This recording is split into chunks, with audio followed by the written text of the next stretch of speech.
12 წელი და 6 თვე მომიწევს, რომ ჩემი დევნილობის შემწეობით 5000 ლარიანი ჯარიმა გადავიხადო.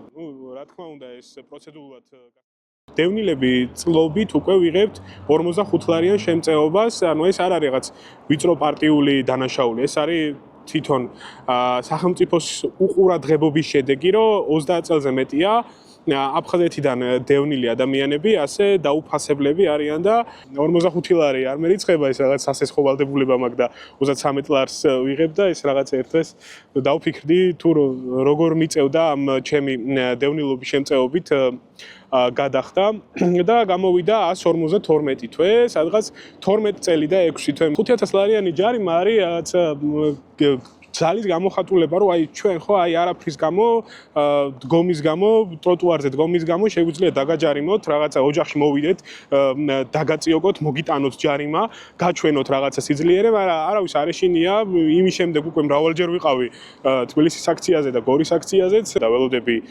მასალების გამოთხოვებას თბილისის მთავარი სამმართველოდან, შემდეგ გაიმართება სასამართლოს ხდომა და გადაწყვეტს მოსამართლე დამიტოვებს თუ არა ჯარიმას. ყველა უნდა გავიაზროთ, რომ ცხოვრობთ ავტოკრატიულ დიქტატურულ რეჟიმში და არაფერი არ უნდა გავკვირდეს. ზოგს 15 და 20 და 25000 ლარიანი მივიდა სხვადასხვა დღის ჯარიმები.